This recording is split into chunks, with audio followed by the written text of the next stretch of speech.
Hey, welcome back to Watson's Models. This is going to be part 2 of the 16th scale Centurion by Tongde.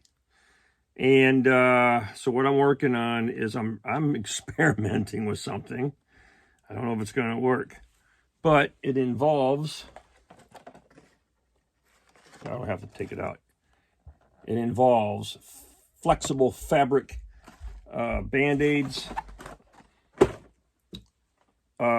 some flexible fabric paint, humma, and here's what I'm working on. What I'm attempting to do is create a mantlet cover, okay, and I'm using a self-adhesive Band-Aid material that's fabric, so it's got kind of a grainy fabric look to it, to create the base. And the reason I'm using that is because it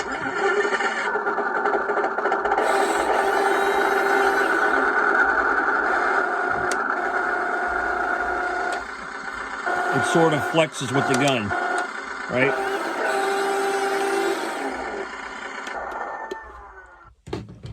So I'm going to apply some of this, not just some of these seams. I put a little bit of CA glue in here just to kind of hold that together. But the way I did this was, as I took these things come in, I don't know what size that is, 3" by 4" in the box, right? And then you take this and you peel away the padding. There'll be some residue on the tape or whatever, but that's fine.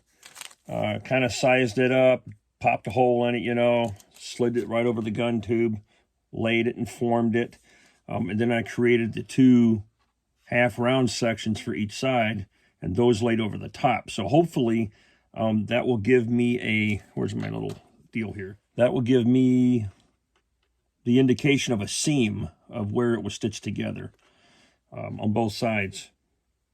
So I'm going to put this stuff on, and I'm going to paint it on. We'll see how it does. Hopefully it will sort of seal things together, and I can build it up enough to cover down on some of these seams.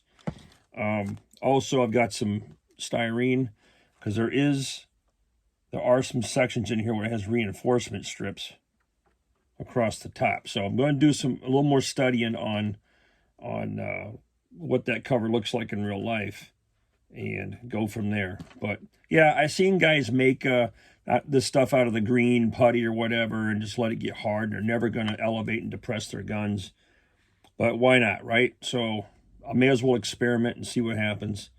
The other option was to, stick the fabric along this top edge of this metal strip that kind of clamps it all down, and then put this over the fabric. Well, but then I got to go and I got to drill all the holes, and I ain't got time for that. So we'll see if we can seal it right up in there with some of this fabric paint, and it should dry and be rubbery. Okay. All right, that's where I'm at so far. Let me get to painting. There we go.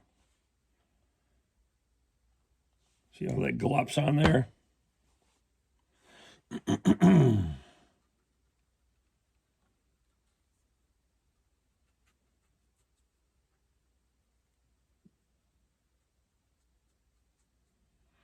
So I guess I'm hoping that when it dries, it still shows a little bit of that fabric weave to indicate canvas.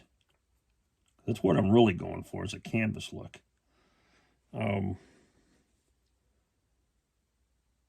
squirt it out there. What's Bob Ross say? Happy accidents.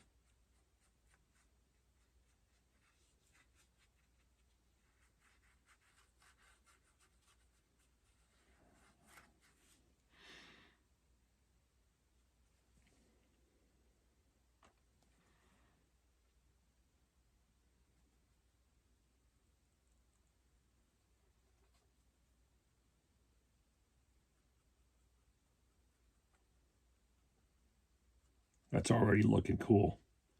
What'll be interesting to see if accepts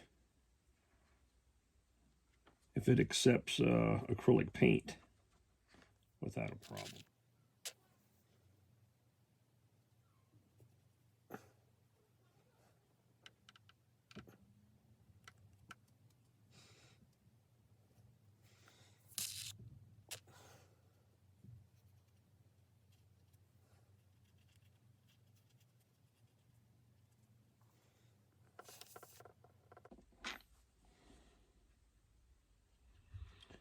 You have really good control of this paint because it's so thick.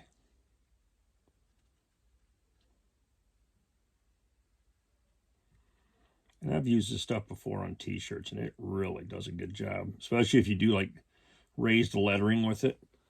And you just let it dry, and it's just a very flexible, rubbery kind of feel. And you can get this stuff at any craft store. Hell, I think Walmart even sells it.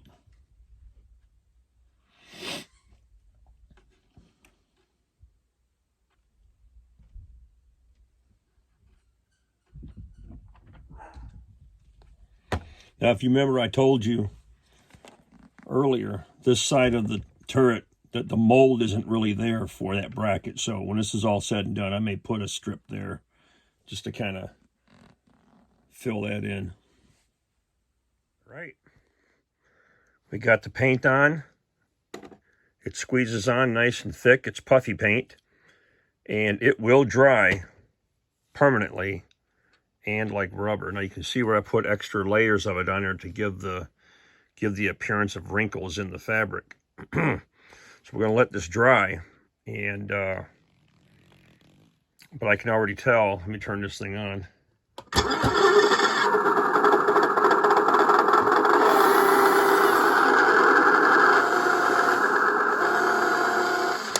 See the flexibility? So I'm not going to mess with it too much because I need it to dry and adhere itself. Now, if this doesn't work out, no big deal. You grab the corner and you peel the whole thing off, because this stuff right here, this sticky stuff, it peels off the vehicle just fine. And I may have a little bit of cleanup to work, but hey, this is an experiment, right? We'll see if it works. Okay, well, that's pretty much all I got for this tank tonight. And I hope you guys like that and maybe a little bit inspired. But hey, just for a couple of dollars, you can create a flexible mantlet cover using these type of adhesive pads that you would normally put on your heels. So yeah, when that's done, then I'll probably go ahead and if I feel up to it, I'll sculpt the reinforcement strips that go across the top, but I don't know yet. I'm kind of digging how this looks. It's kind of cool. I don't care who you are.